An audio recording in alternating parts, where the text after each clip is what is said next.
So in a field in Ojai, California, you meet John and Yoko for the first time. Yes. And what in the world was that like? Completely natural. We had been speaking on the phone for hundreds and hundreds of hours. The only thing that had changed is that they looked at my face. And you are not, by nature, starstruck, are you? Oh, gosh, no. Yeah. No, never. So the fact that you're talking to John Lennon. This is John Lennon. This is a person. This is your friend John. This is my friend John. This wasn't Beatle John. This wasn't Superstar John. John. Okay. So, how do they then decide that you become the right person to handle what could be the biggest star in the world at the time? Well, I don't want to mislead people. I never represented John Lennon. We were friends. In 1980, after he was killed, Yoko asked if I would be the spokesperson for the estate. Yes. And I have spoken for her and the estate since then. John and I had a friendship. Where were you on that awful evening? I was at home in Laurel Canyon, and my mother called, and she said that she had heard a bulletin over the news that there had been a shooting in Midtown Manhattan,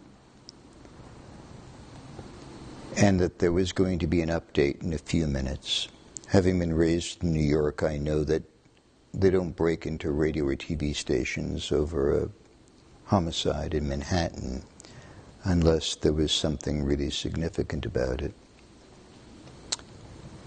So I intuitively picked up the phone and I booked Flight 10 of American Airlines. It was the last flight out of LA, 10 p.m. Got on the plane and flew to New York. I had no idea at the time what had happened. While I was sitting in the plane, a flight attendant came out of the cockpit, and there were tears running down her face, which I thought was very unusual, and I put my hand out and I said, "Are you okay?" And she said, "They just killed John Lennon."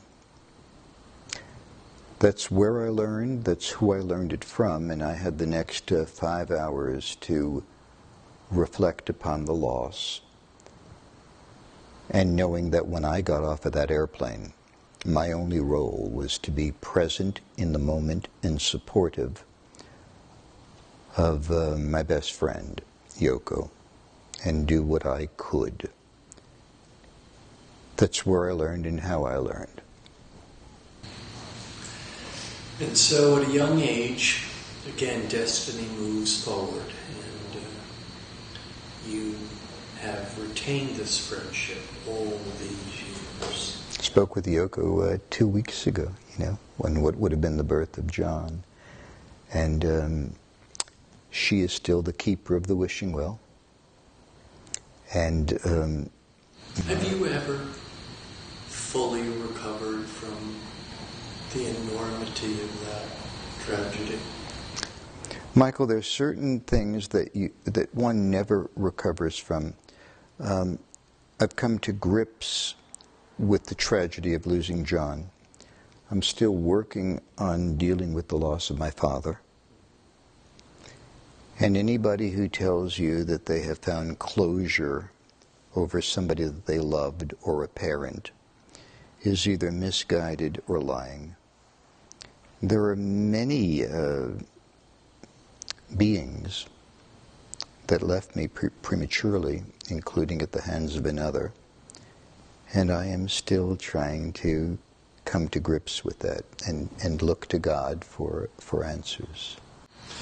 In talking about your most fascinating philosophies of life, which I find most interesting about you, most actually, to be open with you, your views of the world, your views of the human condition are infinitely more interesting to me than some of your greatest professional accomplishments.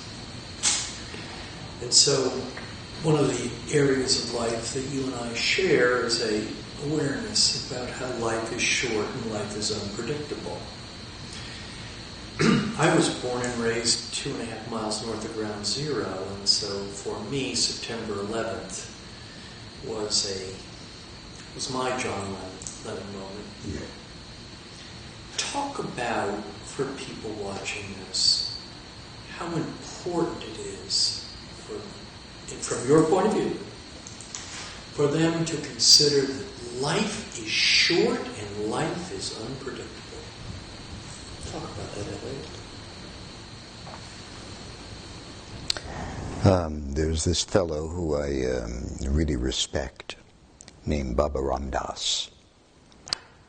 And when asked what the key to his philosophy of life is, he says, quote, "Be here now," close quote.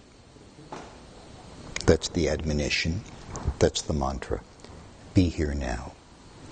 For me, as we sit here tonight in my home recording this, I am 5 months away from turning 70. Wow. I am closer to the end than the beginning. I now measure my life not in multi-decades, but in moments. I try to be here now. I take nothing for granted. When I get out of bed in the morning, I do a meditation. I just thank God for another day of life. And I want to fill that day with as much service to others, inspiration, sharing and love. And I'll take presence for those who want me in their lives. And I will not kick back that card to the dealer that affords me appreciation and love. One of the things that makes you so exceptional is that you not only ask, but you listen. And whenever I'm with you, you are always in the present with me. You are never distracted. I feel that what I'm sharing with you is absorbed. And I wasn't checking my phone much when I was listening to you. No, it's a deal breaker. Yes, for me too. I would not be the first person to say that we are living in a world where everybody is distracted by electronic machines. No machines are allowed in this house, except the machine that's recording this interview. That's true. You are either with me or you're texting. You're either listening to me or running to your cell phone. You're not doing both. You can't be doing both. And frankly, you make the choice as to what you want to do. I don't. Just know the ground rules. You're either there or you're here. This curse of distraction, we see it when we go out into the world today. People doing 3 and 4 things simultaneously. This is going to have an impact on people's capacity for both intimacy and humanity, will it not? I fear that what we're observing right now in America is the death of romance, the erosion of intimacy, of distraction taking the place of being here now. How can you love someone if you don't listen to them? How can you listen to them if they're multitasking? You can't. All that I wish for is this kind of exchange from somebody who is meaningful in my life, in your lives. We should demand it. We should insist upon it. And if the other person is not capable of surrendering to that, find someone else. I agree. Tell you something that Elliot taught me this year. This summer, Elliot and I went to an event together, and we were driving on the street. We were parked at a light. I believe it was on Laurel Canyon. And as we were waiting for the light to change. Elliot is in the passenger seat. I'm driving. We have an event to go to. Only a small group of 4,000 people were going to be in attendance. And a homeless man comes up to the area, kind of at the intersection. Elliot says, "Michael, please stop." Now, I'm stopped on Laurel Canyon, and I don't know what Elliot's going to do. And sure enough, he takes a $5 bill out and hands it to the homeless guy. And I said, "Elliot, that's so interesting. I really am troubled by my own indecision about what to do about homeless people. On one hand, it's very kind and important to give people without hopes of money. On the other hand, I've been told so many times they use it for drugs or alcohol. I don't know what to do, and so I often do nothing. I'm not sure that's an adequate answer. Elliot, what am I to do?" What'd you say? Whip out your wallet and give the man whatever you can afford. Then I said, "Elliot, what if he uses it for drugs or alcohol?" That's his business, not yours. And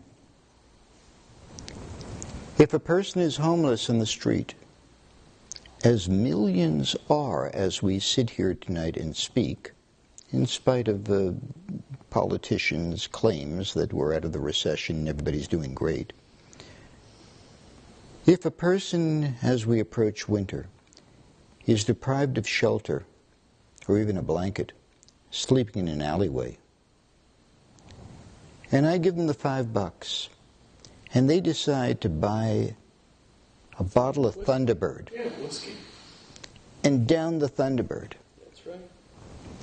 and it takes them out of the pain of their reality and gives them a moment's reprieve, I'll buy them the second. Do not be ashamed of doing the good work. It's God's will. What somebody does with the $5, what is he going to do, invest in Apple? Come on. Becomes their business. Elliot, when you think about this world that we're living in, you've been around a while. Sadly, yes. Do you think of yourself, as you sit here tonight, in the short term, in the next 5 years, as an optimist or a pessimist? Always an optimist. Okay.